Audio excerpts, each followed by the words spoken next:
माँ बाप की सेवा करो। माँ बाप की बात मानना है, अच्छी लगे तो मान लो। यदि कोई बात आपको अच्छी नहीं लग रही है और आप नहीं मानना चाहते तो माँ बाप की बात सुन लो, भले मत मानो पर सुन लो और जवाब मत दो पलट कर। माँ बाप की जो अच्छी बातें लगे वो ग्रहण कर लो और सेवा करो।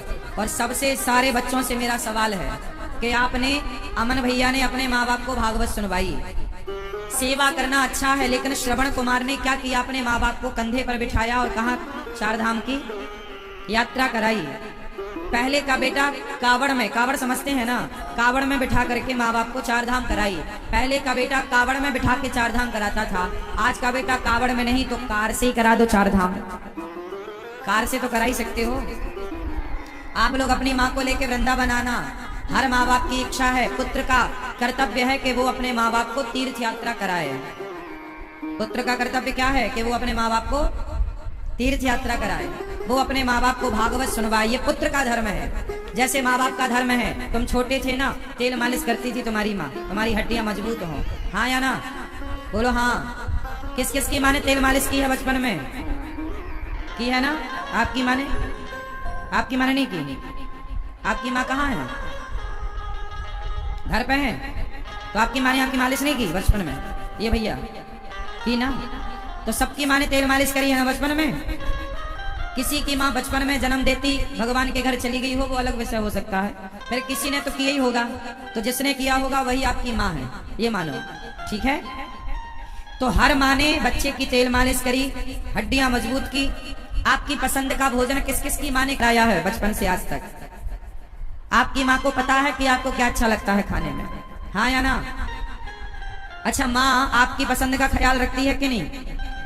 बोलो हाँ।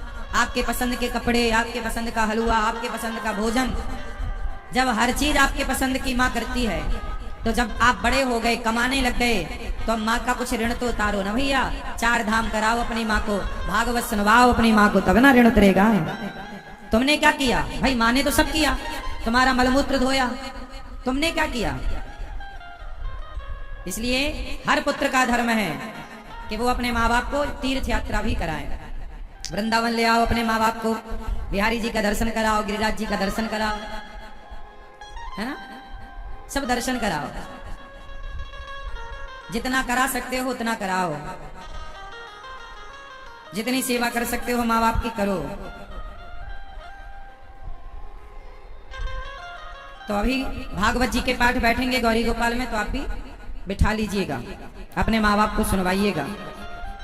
प्रिय भक्तों, आज मैं आपको एक बधाई और दूं। आप सबके आशीर्वाद से, आप सबके प्यार से गौरी गोपाल आश्रम में जो सेवाएं चल रही हैं, उन सेवाओं के लिए पूरी दुनिया में जो YouTube पर कथा सुनी जाती हैं, भागवत से जुड़े हैं जो लोग, सत्संग से जुड़े हैं, पूरी दुनिया में आध्यात्म जगत का सबसे बड़ा परिवार अनिरुद्धाचार्य परिवार है YouTube पर। पूरी दुनिया का सबसे बड़ा परिवार, जिस परिवार से आज 1,50,00,000 लोग पूरे होने वाले हैं। आप भी अपना मोबाइल निकाल लो, YouTube पर जाकर अनिरुद्धाचार्य टाइप कर लो, निकाल लो फटाफट 1 मिनट में अपना मोबाइल, और मैं अभी आपको बधाई दे दूं। YouTube पर जाओ, अनिरुद्धाचार्य ANIRUDDHACHARYA टाइप कर लो, चैनल खुल के आएगा, सब्सक्राइब कर लेना। इस परिवार से जुड़ने का एक फायदा है, यदि आपका बेटा मेरे से जुड़ा है तो मैं गारंटी लेता हूं कि तुम्हारा बेटा कभी रास्ता नहीं भटकेगा, ठीक ठीक चलेगा। यदि आपका बेटा कथा से जुड़ा है तो दूसरी मैं गारंटी लूंगा कि यदि आप मेरे से जुड़े हैं, कथाओं से जुड़े हैं, तो आपके जीवन में कभी टेंशन, डिप्रेशन में कभी आप नहीं जा सकते। कथा सुना सुना के मैं आपकी चिंताएं मिटाता रहूंगा, हटाता रहूंगा, कभी आपका मन उदास ना होगा। आप बस कथाओं से जुड़े रहिए। कथाएं हम सबको पवित्र करती हैं। तो किस किसने चैनल को अपने आप से जोड़ा है, अर्थात परिवार का हिस्सा बना? फटाफट आप सब जुड़ जाइए इस परिवार से और YouTube पर इस परिवार का हिस्सा बनिए। घर में रहो या बाहर रहो, आते जाते कथा सुना करो, हाँ या ना? मैया, कथा सुनना सही है या गलत है? जोर से तो आपने जोड़ लिया अपने आप को परिवार से। हाँ की ना कथा। कल हम लोगों ने कथा में सुना कि भगवान ने एक उंगली से गोवर्धन को उठाया। कछु माखन को बल बढ़्यो, कछु गोपन करे सहाय। श्री राधा की कृपा भई, मैंने गिरिवर लियो उठाया। भगवान ने एक उंगली से गोवर्धन को उठाया। क्यों उठाया बताओ? एक उंगली से क्यों?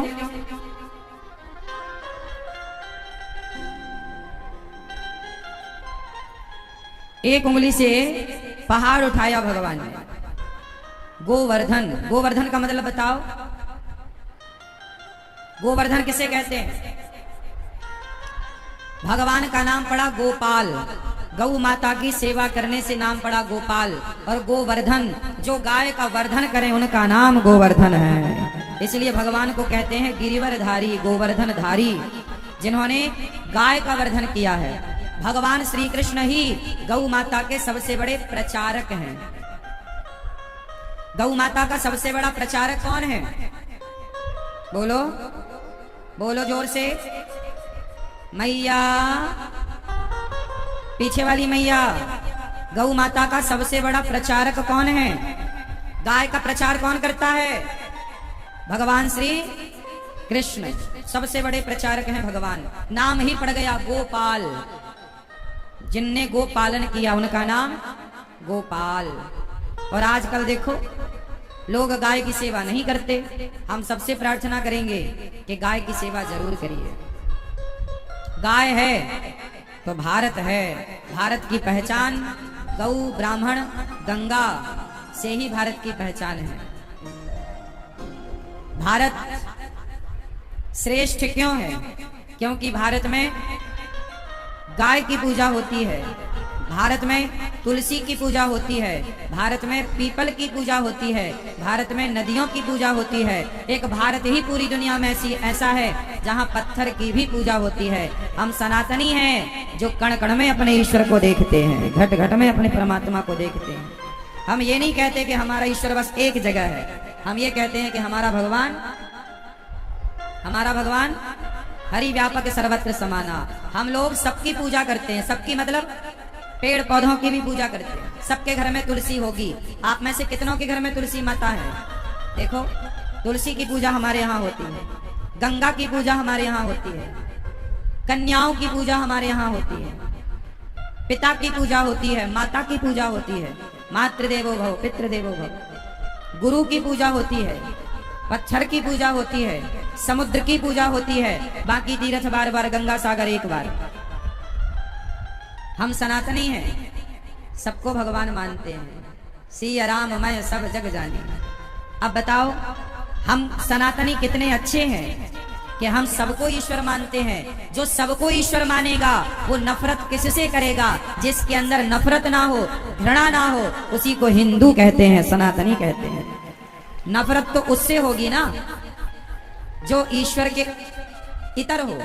पर इस संसार में तो हम किसी को ईश्वर से इतर मानते नहीं, मीन्स अलग मानते नहीं, सबको ईश्वरमय देखते हैं। इसलिए सनातन धर्म सबसे उत्तम।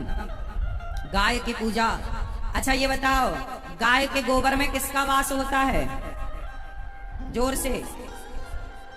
क्यों भैया? हैं? परशुराम भगवान का। गाय के गोबर में किसका वास है? हाँ भैया, किसका? किसका? गौ माता के गोबर में लक्ष्मी का वास है। और गौ माता के मूत्र में किसका वास है? गौमूत्र में किसका वास है? बोलो। गंगा माता का, गंगा मैया का कहां वास है? गौमूत्र में। गाय के चारों पैर में किसका वास है?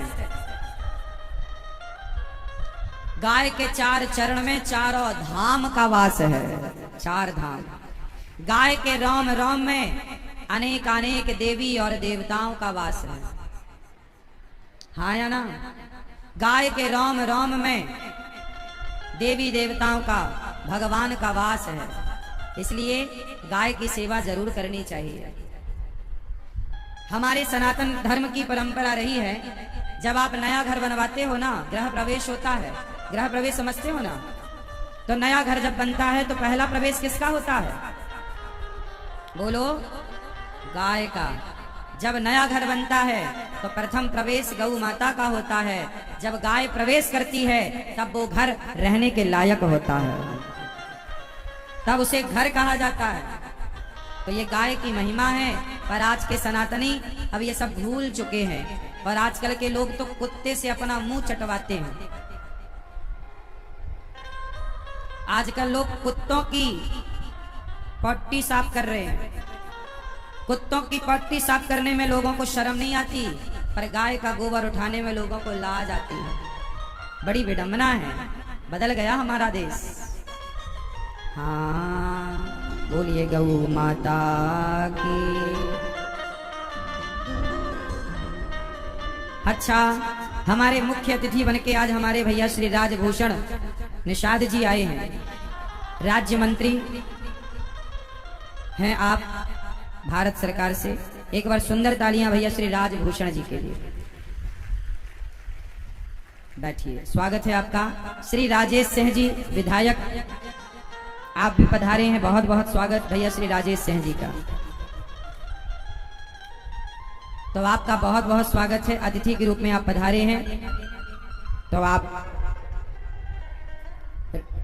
राज्य मंत्री जी हैं और विधायक जी हैं, मतलब देश के दो प्रधान सेवक जो सेवा कर रहे हैं राष्ट्र की, वो दो लोग यहाँ आज अतिथि के रूप में आए।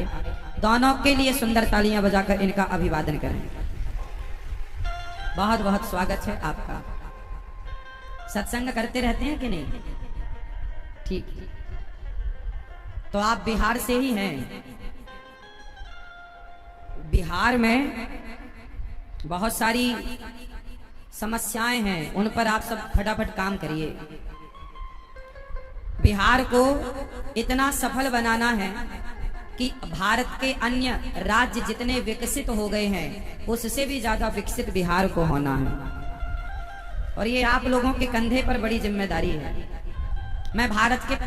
मैं विशेषकर भारत के प्रत्येक नेता से तो कहूंगा, पर बिहार के प्रत्येक नेता से मैं कहूंगा कि अपने परिवार का मोह छोड़कर बिहार के प्रत्येक व्यक्ति को अपना परिवार मानकर और जितना जल्दी हो सके बिहार को विकसित किया जाए। पूरा बिहार परिवार है। अपने परिवार का मोह छोड़कर, अपने परिवार के लिए ना सोचकर केवल बिहार के लिए सोचा जाए। और मुझे विश्वास है कि बिहार के नेता यदि परिवार के बारे में ना सोचकर बिहार के बारे में सोचेंगे तो जो बिहार 50 साल में बदलेगा वो 5 साल में भी बदला जा सकता है, 10 साल में भी बदला। करने से सब होता है, देखो, ना करने से कुछ नहीं होगा। आज 77 साल हो गए देश को आजाद हुए, और आज 77 साल, लगभग 77 साल देश को आजाद हुए। 1947 में आजाद हुआ, उससे लेके आज तक बिहार में 77 साल में देखो जितना काम होना था उतना काम क्या, उससे आधे का आधा भी काम नहीं हुआ। बिहार में खुद का रोजगार होना चाहिए।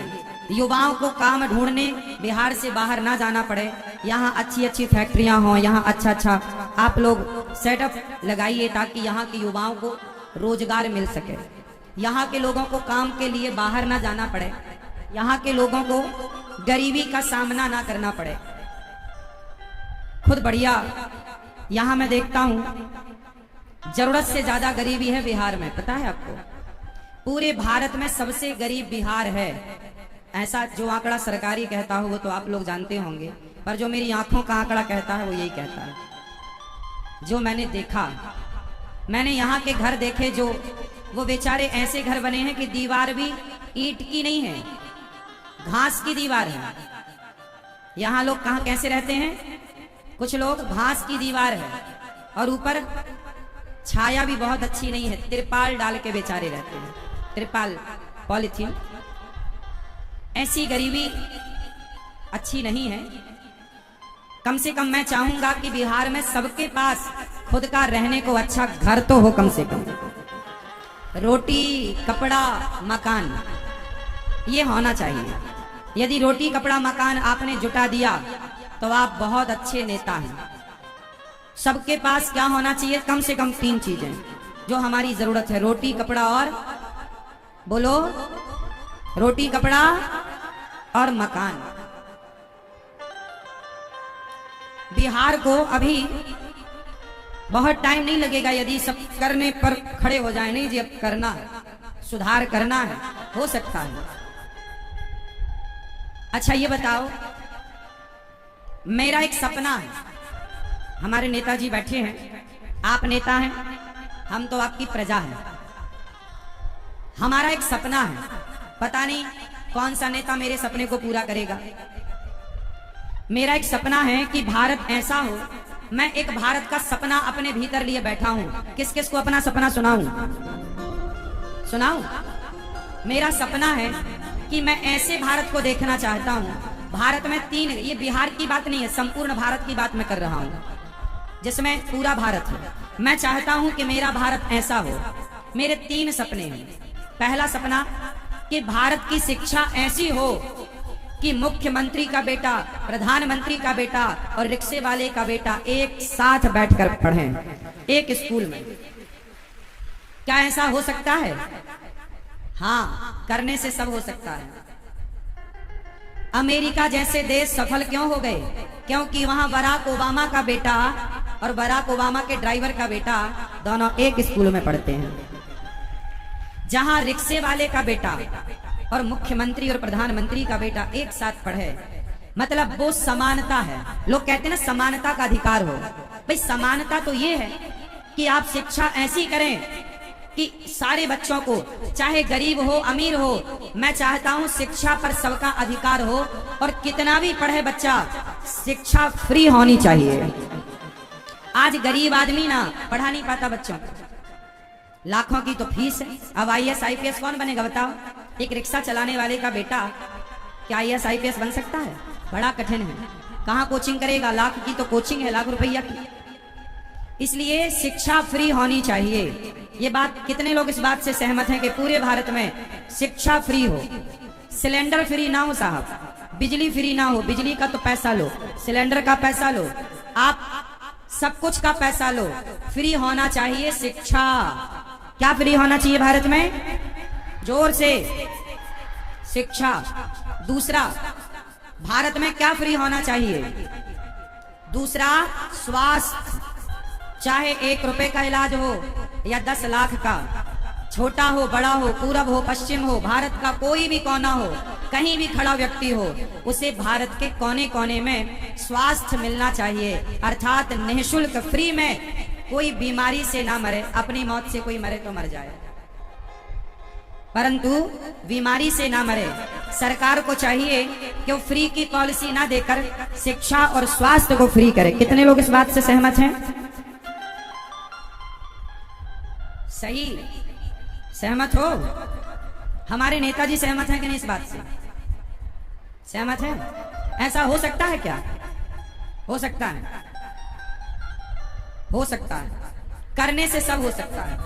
हम भारत को इतना शिक्षित कर दें, हम भारत को इतना शिक्षित कर दें, इतनी बढ़िया व्यवस्थाएं कर दें, और देखो माना कि टाइम लगेगा, पर शुरुआत आज होगी तो 10 से 15 साल में सब हो सकता है, 20 साल में सब कुछ हो सकता है। यदि आपके अंदर कर गुजरने की भावना है तो सब होगा। लेकिन हमारे देश में क्या है भाई? हमारे देश में ना नेताजी भ्रष्टाचार बहुत है। क्या बहुत है? आप लोग बहुत अच्छे नेता हैं, मैं तो आप लोगों से हाथ जोड़ के प्रार्थना करता हूं, ये घटना केवल बिहार की नहीं है, पूरे देश की एक घटना है। शायद आपके द्वारा ऊपर ये बात जाए। आज क्या होता है ना, सड़कें बनाते हैं और 4 महीने बाद खोद देते हैं। अरे सीवर की लाइन भूल गए, फलानी लाइन भूल गए। अब बताओ, 1000 करोड़ रुपया में सड़क बनी, या 500 करोड़ में सड़क बनी, या 100 करोड़ में सड़क बनी, और आपने बनाई और 4 महीने बाद खोद दी। ये बात सही है कि नहीं नेताजी? सही है? हाँ या ना? मैंने कितने शहरों में देखा है कि सड़क बनाते हैं और 4 महीने बाद खोद देते हैं। आप लोग एक्शन नहीं लेते उन पर। ऐसे मूर्खों को क्या दंड है? अरे सीवर की लाइन पहले काहे नहीं डाली? पहले क्यों नहीं किया? बनाया फिर खोद दिया, वो पैसा कोई तुम्हारे बाप का था जो बर्बाद कर दिया? देश की जनता का टैक्स का पैसा था। अब दूसरी बार फिर सड़क बनेगी तो फिर उतना ही पैसा लगेगा। तो मेरा सवाल सारे नेताओं से है कि भाई सड़क ऐसी बनाओ कि कम से कम 50 साल तक उसे पलट कर ना देखना पड़े, तब तो विकास होगा। और हमारे यहां सड़कें ऐसी बनती हैं कि पहली बारिश आई तो सड़क बह गई, बाढ़ नहीं आई, केवल बारिश। क्यों? हमारे यहां एक कहावत है नेताजी, सस्ता रोवे बार बार और महंगा रोवे एक बार। तो सस्ते लोगों को क्यों ठेका देते हो? अच्छे लोगों को दो ठेका, जो अच्छी बनाए सड़कें वड़के। वैसे आपका दोष नहीं है, जो ये सब कार्य करते हैं बड़े मंत्रिमंडल जो साइन करते होंगे, उस का काम है, उनका काम है। लेकिन कुल मिलाकर के देखिए हमारा देश नुकसान में जा रहा है। आप मानते हैं इस बात को? किससे नुकसान है? भाई एक काम को यदि मैं 4 बार करूंगा तो नया काम कब करूंगा? भाई एक बार सड़क बनाओ, 50 साल की गारंटी वाले को ठेका दो। भाई तू 50 साल की गारंटी लेगा, यदि बिगड़ेगी तो तू ही बनाना, हम पैसा नहीं देंगे। ऐसे आदमी को ठेका दो।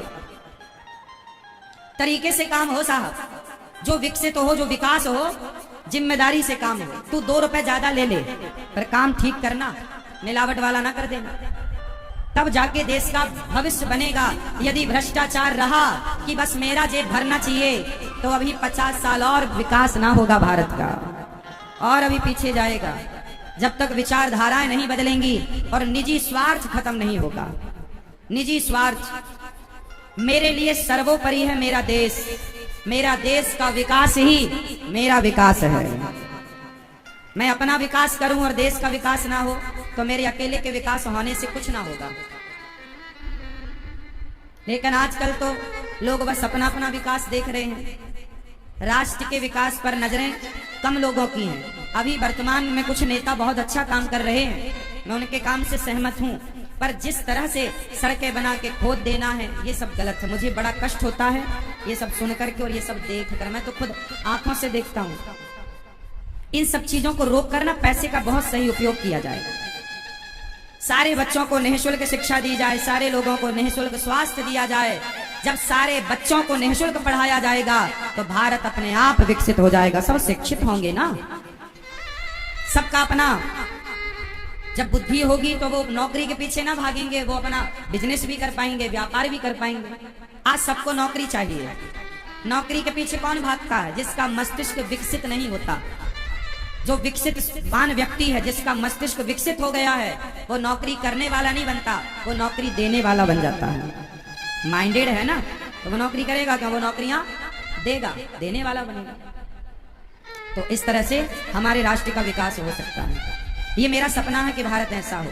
मैंने कहा था कि भारत में गौ हत्या ना हो, भारत में पूरे भारत की नदियों को नदियों से जोड़ा जाए, भारत की एक अलग तस्वीर हो, भारत की एक अलग पहचान हो, एक अलग भारत हो जो आधुनिक भी हो।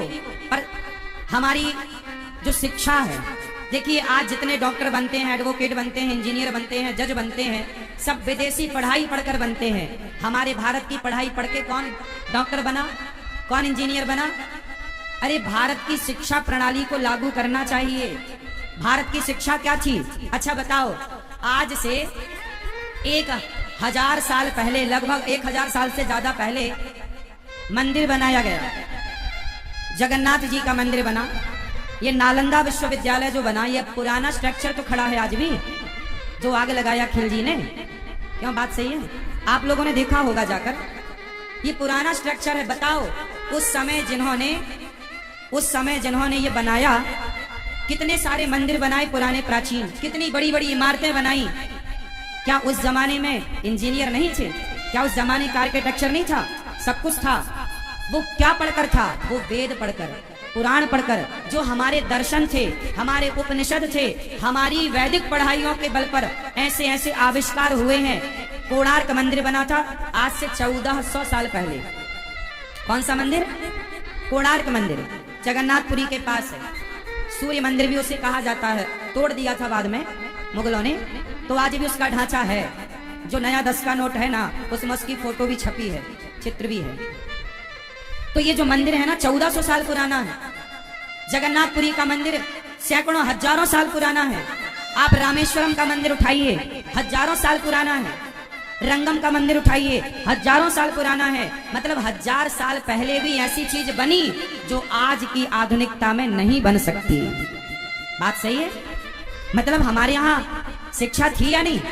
तो जिस टेक्नोलॉजी का प्रयोग तब हुआ, जिस शिक्षा का प्रयोग तब हुआ, आज क्यों ना उस शिक्षा पर पुनर्विचार किया जाए? आज क्यों ना उस टेक्नोलॉजी पर पुनर्विचार किया जाए? हमारे भारत की शिक्षा, क्यों ना अब भारत के बच्चों को भारत का सिलेबस पढ़ाया जाए? क्यों हम इंग्लैंड का सिलेबस पढ़ा रहे हैं? क्यों हम अमेरिका की शिक्षा नीति लागू करें? क्यों ना भारत की नीति लागू करें? आज दुनिया में कोई कुरान पर रिसर्च नहीं करता, बाइबल पर रिसर्च नहीं करता, सारे वैज्ञानिक वेदों पर रिसर्च कर रहे हैं। आप सब सहमत हैं इस बात से? बोलो, कितने लोग सहमत हैं इस बात से? तो वेदों का लोहा तो वैज्ञानिक मान रहे हैं ना। तो जब दुनिया के वैज्ञानिक वेदों पर रिसर्च कर रहे हैं, तो क्यों ना भारत में वेदों पर रिसर्च हो? क्यों ना वेदों के अनुसार हमारी शिक्षा प्रणाली लागू हो? क्यों ना हम उस तकनीक पर काम करें जिस तकनीक से राम सेतु बनाया गया, जिस तकनीक से एक आपने मंदिर सुना होगा दक्षिण में है, एक पहाड़ को खोदकर पूरा मंदिर बनाया। सबसे पहले गुम्बज बनाया, सबसे पहले गुम्बज बना के फिर कॉलम बनाए, बाद में नीचे एक पत्थर पर पूरा मंदिर बनाया। और इतना बड़ा मंदिर कि 5000 लोग उस मंदिर के अंदर खड़े हो सकते हैं। इतना बड़ा मंदिर, क्या इंजीनियर रहा होगा वो, क्या दिमाग रहा होगा उसका, क्या उसकी गणित रही होगी? हाँ या ना?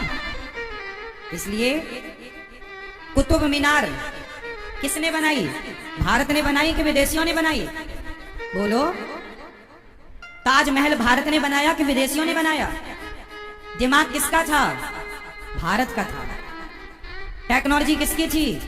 भारत की थी। अब देखो क्या क्या बताऊं मैं आपको। द्वारिका, अभी हमारे मोदी जी समुद्र के भीतर द्वारिका की पूजा करने गए थे। द्वारिका मिली कि नहीं पानी के अंदर? बोलो हाँ। वो द्वारिका कितने साल पुरानी है?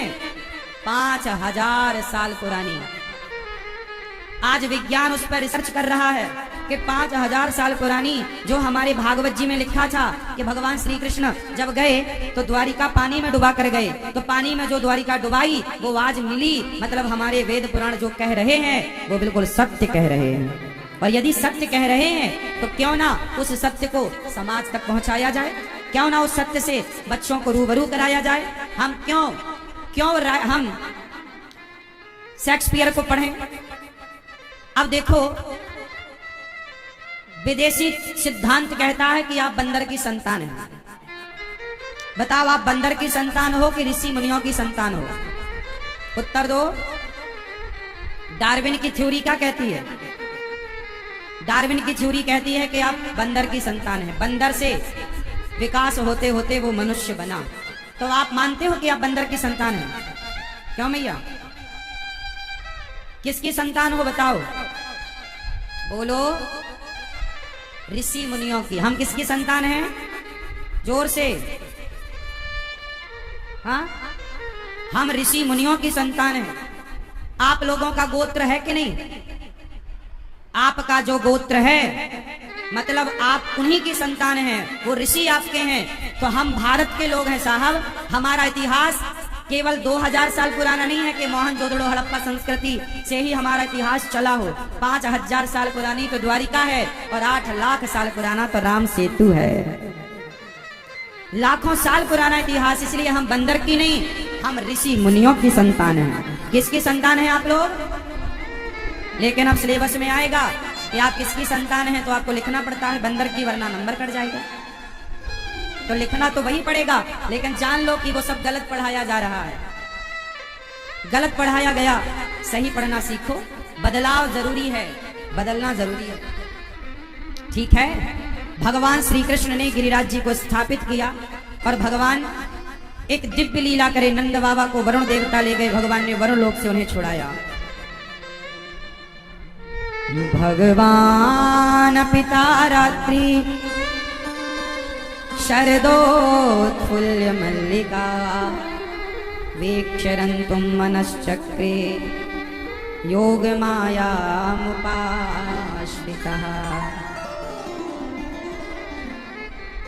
भगवान् पिता रात्रि शरदोत्फुल्य मल्लिका वीक्षरन्तुं मनश्चक्रे योगमायामुपाश्रितः। भगवान पिता रात्रि, आज भगवान ने सुंदर सी रात्रि में बांसुरी बजाई। कौन सी रात्रि? कौन सी रात्रि आई? शरद पूर्णिमा की शरदोत्फुल्य मल्लिका वीक्षरन्तुं मनश्चक्रे योगमाया मुपाश्रिता। भगवान पिता रात्रि, कौन सी रात्रि आई? शरद पूर्णिमा। आज भगवान ने होठों पे बांसुरी रखी और प्रेम से बांसुरी बजाई। निशम्य गीतम तदनंगवर्धनम ब्रजश्रियः कृष्ण गृहीत मानसा आजग्मुरन्योन्यमलक्षितोद्यमा स यत्र कान्तो जवलोलकुण्डला। भगवान पिता रात्रि, आज भगवान ने बांसुरी बजाई और गोपियों को बुलाया। आज भगवान का मन है रास रचाने का। क्या रचाने का मन है? जोर से, थोड़ा और जोर से। अच्छा बताओ, रास रचाना सही है कि गलत है? बोलो, आप लोग रचाते हो रास? हाँ?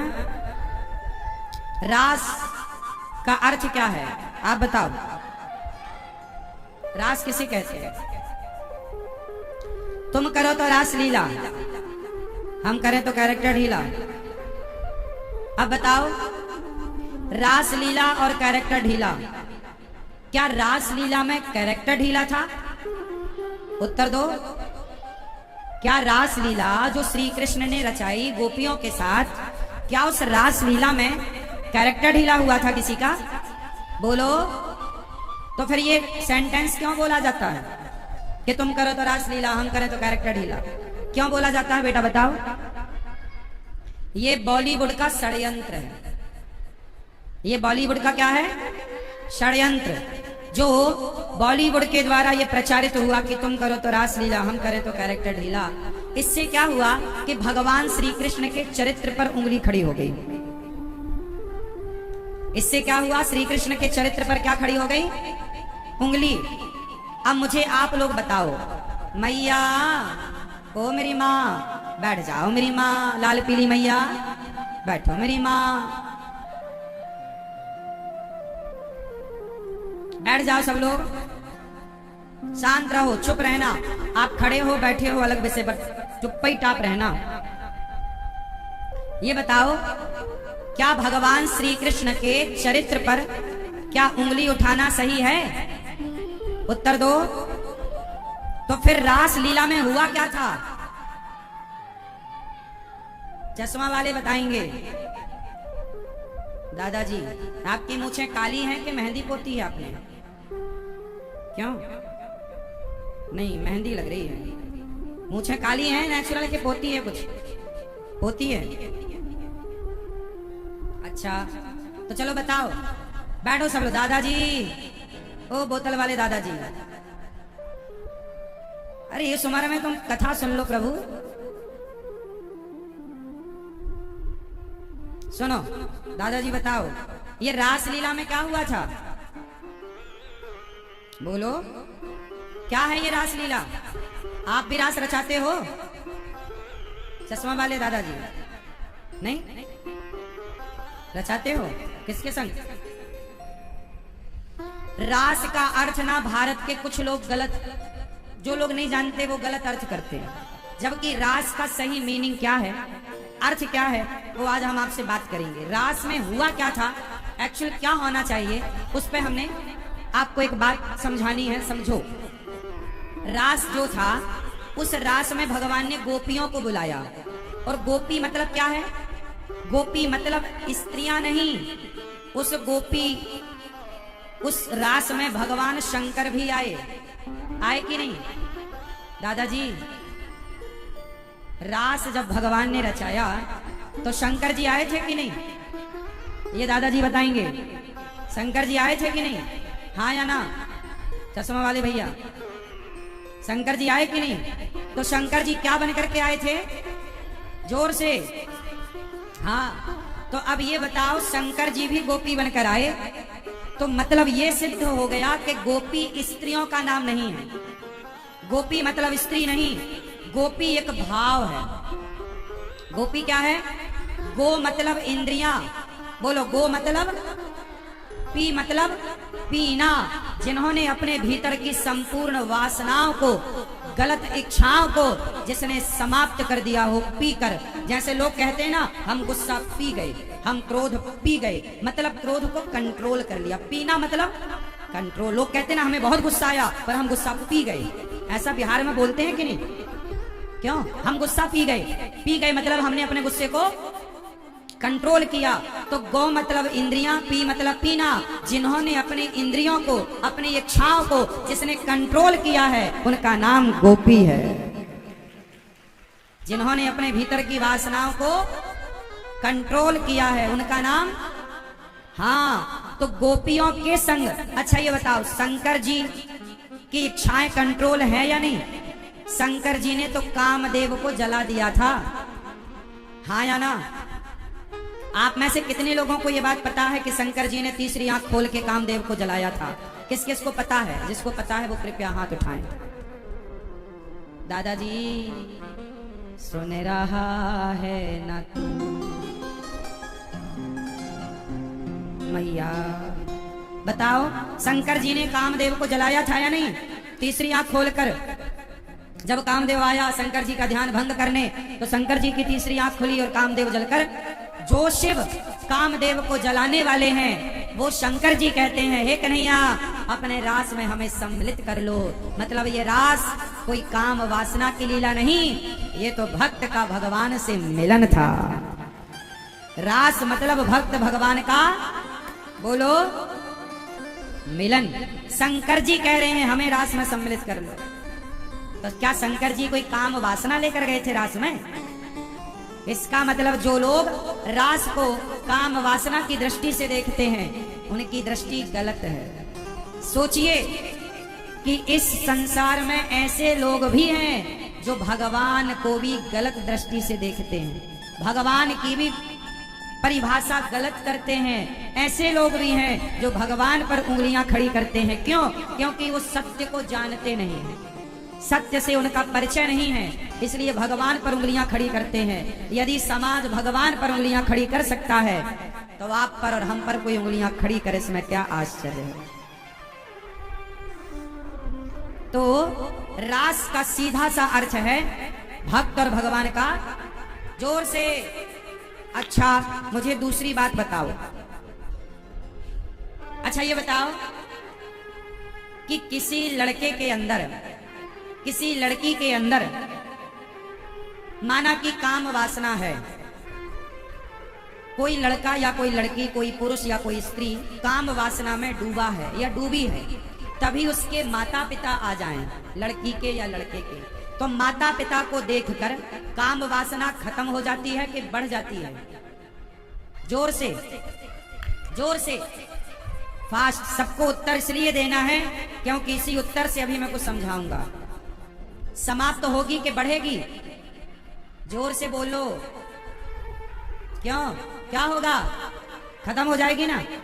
जब माता पिता को देखते ही लड़का और लड़की की वासना समाप्त हो जाती है, तो जरा विचार करो, जब जगत का पालनहार तुम्हारे सामने आकर खड़ा होगा, तो क्या उसे देखकर तुम्हारी वासना खड़ी रहेगी या समाप्त हो जाएगी? उत्तर दो। भगवान को देखकर भी क्या वासना रहेगी? बोलो कि चली जाएगी? तो गोपियों के सामने कौन खड़ा है? साक्षात भगवान कृष्ण। क्या कृष्ण को देखकर, क्या भगवान को देखकर भी किसी की वासना रह सकती है? जहां काम तहां राम नहीं, जहां राम तहां काम। इस भाव से जरा समझिए कि जहां भगवान होते हैं वहां कोई बुराई नहीं होती, वहां वासनाएं नहीं होती। वासनाएं वहां होती हैं जहां भगवान। तो जब गोपियों के मन में भगवान थे, चित्त में भगवान थे, तो क्या वासना का स्थान रहा होगा? उत्तर दो। अच्छा, तो गोपियां भगवान को किस रूप में प्यार करती थी? उत्तर दो। गोपियां कृष्ण को किस रूप में भजती थी? जोर से चलो बताओ। मीराबाई ने कृष्ण को किस रूप में भजा? मैया, ओ मेरी पंचायती मैया, बोलो मेरी माँ, तुम तो कुछ बोल ही नहीं रही हो। बताओ, मीराबाई ने श्री कृष्ण को किस रूप में भजा? हाँ, क्या? दिल रूप में? हाँ। जोर से। मैया, रोज मैं कहता हूं 2-4 रोटी और ज्यादा खाओ, कल 15 रोटी खा के आना, थोड़ा बोल पाओ। मीराबाई ने कृष्ण को किस रूप में भजा? पति के रूप में। किस रूप में भजा? जोर से। पति के रूप में। अब बताओ कि मीराबाई का पति के रूप में भजना श्री कृष्ण को सही था कि गलत था? बोलो। सही था। जाकी रही भावना जैसी, प्रभु मूरत देखी तिन तैसी। मीरा चाहे पति के रूप में भजे, हम लोग क्या कहते हैं? त्वमेव माता च पिता त्वमेव, त्वमेव बंधु च सखा त्वमेव, त्वमेव विद्या द्रविणम त्वमेव, त्वमेव सर्वम। सर्वम मतलब सब कुछ। हे प्रभु, आप हमारे सब कुछ हैं। तो जो जिस भाव से भजता है भगवान उसे उस भाव से मिलते हैं। तो मीरा ने पति के रूप में भजा तो भगवान पति के रूप में मिले। उसी तरह गोपियां श्री कृष्ण को अपने पति के रूप में भजा करती थी। पति में कुरुते नमः, मैं कृष्ण को अपना पति मानती हूँ। आप में से कितने लोग कृष्ण को अपना पति मानते हैं? मैया, आपके पति का नाम क्या है? क्या है? घोचूलाल। हाँ? क्या नाम बताया मैया? क्या नाम है आपके पति का? मैया, लाल मैया, क्या नाम है आपके पति का? हाँ? हाँ, मन सुखा।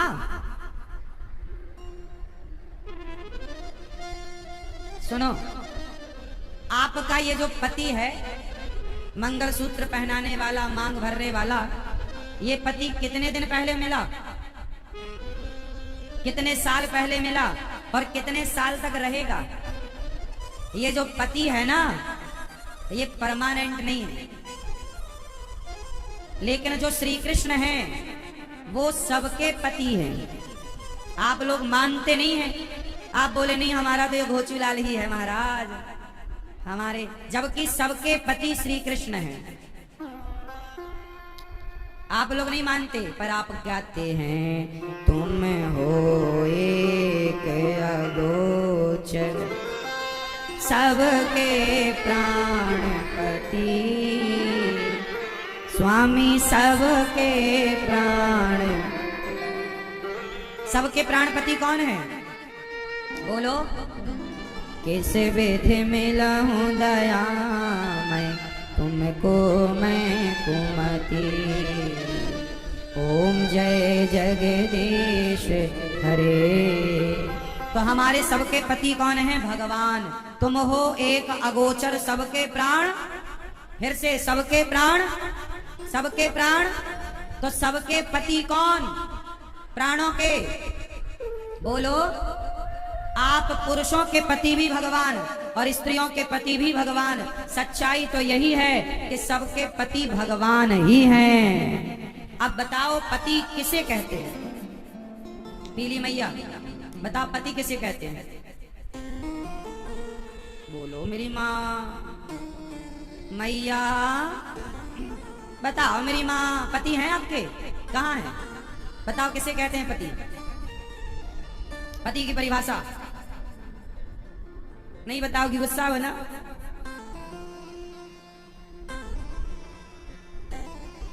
ये मैया बताएंगे, पीछे वाली पीली मैया। बताओ, पीछे मैया, ओ झोला वाली मैया, इधर चली मैं उधर चली, यहाँ से उठकर उधर चली, वहां से उठकर इधर चली, बस चली चली, बैठ भी लो मेरी माँ। आज और सुन लो, कल और सुन लेना, परसों से फिर हम नहीं कहेंगे कि बैठो, फिर तो घर में ही रहना है। कौन सा घर तुम्हारा भागा जा रहा है? 2 दिन और झेल लो हमें। सुनो, चलो बताओ, पति किसे कहते हैं? ये मैया बताओ। हाँ, बैठे बैठे बताओ, आप बताओ, हम समझ लेंगे।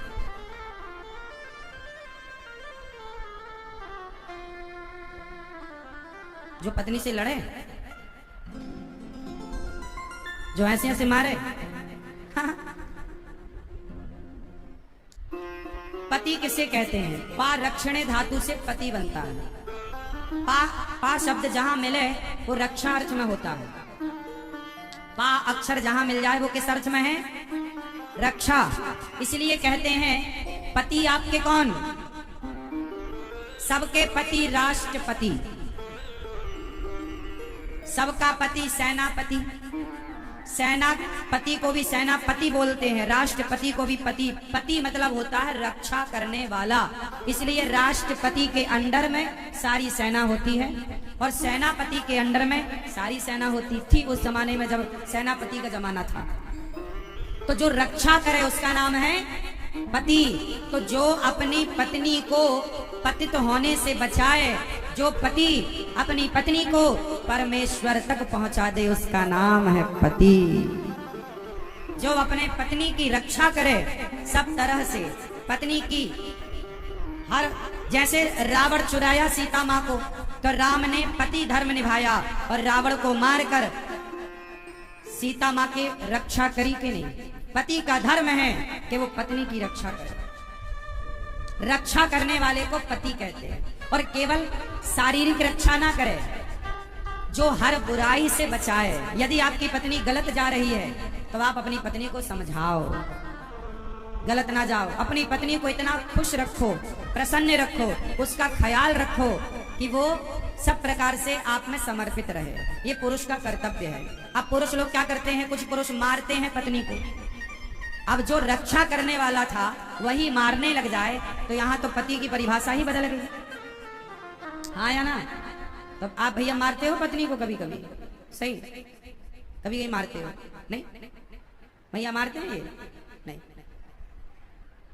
तो पत्नी की जो रक्षा करे वो पति है। अच्छा, पत्नी किसे कहते हैं? अब आप बताओ, पत्नी किसे कहते हैं? हाँ, आपकी शादी हो गई? तुम काहे बता रहे हो पत्नी की परिभाषा? हाँ? अभी तो तुम्हारी हुई नहीं है, जब आएगी तो अपने आप पता चल जाएगा पत्नी किसे कहते हैं। आप बताओ पत्नी किसे कहते हैं? मैया आप बताओ पत्नी किसे कहते हैं? बोलो मेरी माँ। नहीं बोलोगी आप? चश्मा वाली मैया। पत्नी भी पा अक्षर से बनी है, पा शब्द है, तो पत्नी मतलब पा रक्षणे धातु वहां भी है। तो जो पत्नी अपने पति की रक्षा करे, कैसी रक्षा करे? तुम्हारा पति पराई स्त्री में जा रहा है, तुम्हारा पति पराई औरत में जा रहा है, तो पराई स्त्री से पति को बचाना, पराई नजर से पति को बचाना। जो पत्नी अपने पति को हर पराई स्त्री, पराए समाज से बचाए और एक सही मार्ग पर पति को ले जाए, जो पत्नी अपने पति को पतन से बचाए और परमेश्वर से जोड़ दे, उसका नाम पत्नी है। पत्नी का धर्म है कि तुम्हारा पति गलत ना हो। तुम्हारा पति यदि पराई औरत के चक्कर में पड़ गया तो कई स्त्रियां क्या करती हैं? पता चलता है कि मेरा पति किसी पराई स्त्री के चक्कर में फंस गया तो पत्नियां मायके चली जाती हैं। मायके चली गई, अरे हमारे पति का तो पराई औरत से चक्कर है, मायके भाग जाती है। मायके जाने से तो उसे और मौका मिल जाएगा, वो तो घर में ले आएगा पड़ोसन को। इसलिए मायके ना जाओ। जिस औरत से तुम्हारे पति का चक्कर है उसकी छाती में चढ़ो और उसके 3-4 दांत तोड़ के अपने पति को उसके दांत गिफ्ट करो। झांसी की रानी बनो, काली बनो, महाकाली बनो, चंडी बनो। तुम्हारा पति गलत रास्ते पर चला गया तो समझा दो कल मुही को, घर ना बिगाड़ मेरा, वरना चंडी बनना पड़ेगा। मायके जाने से कुछ ना होगा, वो घर में ले आएगा। सही है कि गलत है? तो पति को बचाओ, तुम्हारा नाम पत्नी है, रक्षा करती है पत्नी, पराई दृष्टि से बचाती है पति को, और पति के लिए समर्पित रहे, पति के लिए समर्पित रहे। ये रिश्ते हैं पति पत्नी के। तो भगवान सबके पति हैं। अच्छा बताओ, भगवान रक्षा करते हैं कि नहीं? किसकी रक्षा करते हैं? बोलो। हम सबके प्राणों के रक्षक कौन है? भगवान। तो जो रक्षा करे उसका नाम पति है। तो भगवान सबके पति है। तो भगवान पति का मतलब आप लोग समझती हो कि जो केवल पप्पू का पापा बने वो पति है, ऐसा नहीं। जो रक्षा करे वो पति कहलाता है। जैसे राष्ट्रपति, सेनापति, ऐसे पति है। तो पति भगवान है, सबकी रक्षा वही कर रहे हैं। किसान खेत में बीज बोता है, अंकुरित करना भगवान का काम है। अंकुरित ना करें तो आप क्या खाओगे, हम क्या खाएंगे, सब मर जाएंगे। तो सबके प्राणों की रक्षा तो भगवान ही कर रहे हैं। इस हिसाब से भगवान सबके पति हैं। हम सब भगवान की संतान कहो, रक्षा अर्थ से सब कुछ कह सकते हैं, ठीक है। तो गोपियां भगवान से प्रेम करती हैं और भगवान को पाना चाहती हैं, कोई विषय विकार नहीं है। अब दोनों का मिलन हुआ, सारी गोपियों को बुलाया भगवान ने। दोहन्त्योभिययो काश्चित् दोहम हित्वा समुत्सुकाः पयोधेश्वत्य संयाव मनुद्वास्या पराययोः।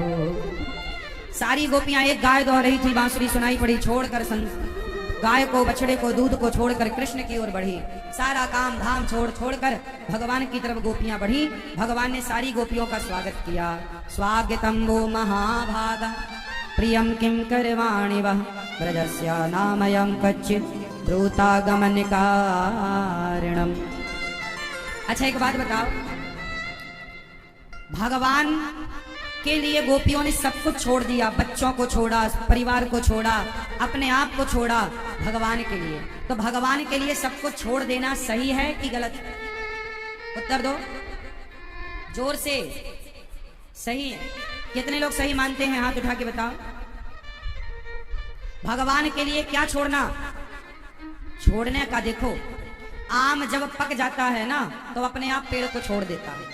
उसी तरह जब आपकी भक्ति पक जाएगी तो संसार छोड़ना नहीं पड़ता, अपने आप सब छूटता चला जाता है। तो अपनी भक्ति को पकाना है तो अपने आप। जब मीराबाई ने को छोड़ा नहीं था, मीराबाई ने को छोड़ा नहीं था, सब छूट गया था। एक होता है छोड़ना, एक होता है छूट जाना। बात समझ में आई कि नहीं? मैया छूट जाना और छोड़ देना। सारी गोपियां आई, भगवान ने कहा स्वागतम वो महाभागा। देवी आओ, क्यों आई हो इतनी रात्रि को? गोपियां बोली कि प्रभु हम आपके लिए आई हैं। भगवान बोले जाओ अपने अपने घर। भगवान पहले बुलाते हैं बांसुरी बजाकर, और जब गोपियां आई तो कहा क्यों आई हो? जाओ जाओ जाओ अपने अपने घर। गोपियां भगवान से बोली प्रभु अब हम कहाँ जाएं आपको छोड़कर। सारी गोपियां भगवान से कहने लगी आप हमारे सब कुछ छोड़ो। भगवान बोले पति कैसा भी हो, पति को नहीं छोड़ना चाहिए। अच्छा ये बताओ पति कौन होता है? अभी हमने पूछा, आप लोगों ने बताया। ये बताओ पति को छोड़ देना सही है कि गलत है? जोर से। पति को छोड़ देना चाहिए? दूसरे के चक्कर में कोई बहुत और अच्छा मिल जाए, पति से भी सुंदर है, पैसे वाला है, तो छोड़ सकते हैं क्या? क्यों मैया, पति को छोड़ देना चाहिए क्या? नहीं, पति को कभी नहीं छोड़ना चाहिए। पति कैसा हो? अंधा हो, लंगड़ा हो, बहरा हो, काना हो, अंध बहिर क्रोधी अति दीना, ऐसा हूं पति करके अपमाना, नारी पाव जमपुर दुख नाना, एक ही। अच्छा ये बताओ नारी का धर्म क्या है? जोर से। नारी का धर्म क्या है? मैया कुछ बता नहीं रही हो मेरी माँ, कुछ सीक्रेट है क्या? नारी का धर्म क्या है बताओ? नारी के कितने धर्म होते हैं? उत्तर दो। नारी के कितने धर्म होते हैं? ये लाल मैया बताएंगे कितने धर्म होते हैं नारी के, बताओ। पीछे वाली मैया, नारी के कितने धर्म होते हैं? 5 कि 6? एक। नारी का एक ही धर्म है। कौन सा? एक ही धर्म एक व्रत नैमा, काय वचन मम पति पद प्रेमा। तुलसीदास जी कहते हैं नारी का एक ही धर्म है, एक ही धर्म एक व्रत नैमा। नारी का एक ही धर्म है, कौन सा? पति की सेवा, पति में समर्पण। और पुरुष का धर्म क्या है? एक पत्नी में समर्पण, पति का साथ और दूसरी का नहीं। तो नारी का एक ही धर्म है और पुरुष का भी एक ही धर्म है। इसलिए राम जी ने एक विवाह किया, एक सीता के सिवा किसी को ना देखा। यही पुरुष का धर्म, पति का धर्म है। तो पति कैसा भी हो, अंधा लंगड़ा बहरा काना खोरा, हाँ बिन परमेश्वर सूना मंदिर, बिंदिया बिना लीलार सूना, पति बिना संसार। अच्छा ये बताओ मैया, पति का जीवन में कितना महत्व है? मैया पति का कितना महत्व है ये बताओ मैया, क्या महत्व है पति का? अरे पति है तो आपका श्रृंगार है। आपका श्रृंगार तब तक ही है जब तक आपका पति है। पति नहीं होगा तो आपका श्रृंगार शोभा नहीं देगा। आपकी मांग में सिंदूर तब तक है जब तक पति है। हाथों में चूड़ियां तब तक ही खनक रही हैं जब तक पति है। पांव का माहौर तब तक शोभा देता है जब तक पति है। हाथों की मेहंदी तब तक शोभा पाती है जब तक पति है। आपकी होंठों पे मुस्कान तब बहुत अच्छी लगती है जब आपका पति है। आपके शरीर पे लाल साड़ी तब तक ही है जब तक आपका पति है। इसलिए पति आपका श्रृंगार है। पति का सम्मान करना चाहिए, रिश्तों का आदर करना चाहिए। कई बार हम रिश्तों को रहते समझ नहीं पाते और रिश्ते जब चले जाते हैं तो रोते हैं। पति है तो लोग पति की कदर नहीं करते कुछ लोग, और पति के ना रहने पर पति की यादों में फिर रोना होता है। एक स्त्री अपने पति से बोली, किसी बात को लेके नाराज हो गई। पति मनाता रहा, अरे सुनो भाग्यवान मान जाओ, हम ऑफिस जा रहे हैं, जरा हमें नाश्ता दे दो, टिफिन पैक कर दो। पत्नी ने बात नहीं की, कुछ बनाया नहीं। पति ने अपने लिए कुछ बनाया, ऑफिस चला गया। शाम को आया तो पत्नी ने फिर बात नहीं की। उसने कहा थोड़ी बात कर लो, अच्छा एक काम करो हमें भोजन दे दो, भूख लगी है। पत्नी ने थाली नहीं लगाई, उसने खुद से निकाला और पति ने अपने से खा लिया। शाम को दोनों पति पत्नी अपनी अपनी करवट लेकर सो गए। पति मनाता रहा, बात करता रहा, पर पत्नी मानी नहीं। सुबह वो फिर काम के लिए चला गया। वो पत्नी अपने बच्चे को छोड़ने स्कूल गई और जब स्कूल से लौटी तो उसके घर में भीड़ लगी थी। देखा कि भीड़ कैसी, पता चला कि उसके पति का एक्सीडेंट हो गया और उसके पति की मृत्यु हो गई। अब वो पड़ा है मर करके। अब ये पत्नी रोने लग गई, अब नहीं रूठूंगी, अब नहीं लड़ूंगी, एक बार मेरे लिए उठकर बैठ जाओ, एक बार प्यार से मेरी ओर देख लो। लेकिन क्या करें, पता नहीं जीवन का कि आज हम आपके साथ हैं, कल रहेंगे कि नहीं। आज हम देख रहे हैं, कल देख पाएंगे कि नहीं। जीवन का भरोसा नहीं है, कब कौन मर जाए। आज के जमाने में तो मौत भी अचानक आती है। पहले तो आदमी एक उम्र में जाके मरता था, एक बुढ़ापे की दहलीज में जाके प्राण त्यागता था। आज तो मौत का भरोसा नहीं कि कब कहाँ आके खड़ी हो जाए, किस उम्र में आकर खड़ी हो जाए। आदमी अच्छा खासा चलता फिरता हार्ट अटैक हो जाने के कारण मर जाता है, खड़ा खड़ा गिर जाता है। इसलिए जिन घड़ियों में हंस सकते हो उन घड़ियों में रोए क्यों। पति पत्नी के रिश्ते हैं, प्यार मोहब्बत से निभा लो।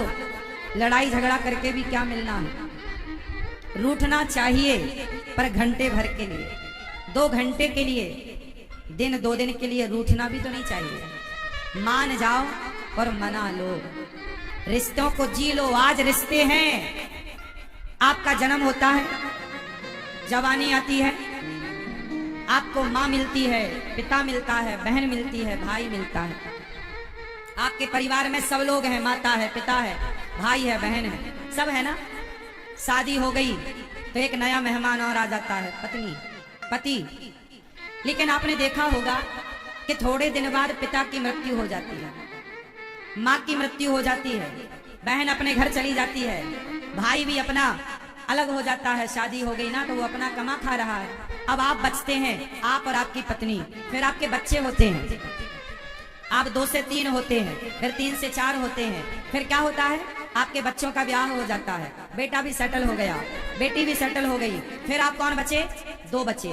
लेकिन याद रखना, इन 2 में एक फिर चला जाएगा या चली जाएगी, ये 2 भी तुम साथ ना रहोगे। उम्र के एक पड़ाव तक तो तुम साथ हो, लेकिन तुम दोनों में एक को पहले जाना पड़ेगा विधाता के घर, चाहे पति को चाहे पत्नी को, और फिर तुम अकेले रह जाओगे। हाँ या ना? हम अकेले आए हैं और इस संसार में एक दिन अकेले होंगे और अकेले ही चले जाएंगे। तो जब तक साथ हो ना, प्यार मोहब्बत से जीवन गुजारो, हंसो, मुस्कुराओ, नाचो, गाओ, जी लो अपनी जिंदगी। एक दिन अकेले तो रहना ही है। बातें करो, खुश रहो, हम तुम्हारे काम आएंगे, तुम हमारे काम आना, बस यही तो जीवन है। अकेले रह जाओगे, लड़ झगड़ के क्या पाओगे?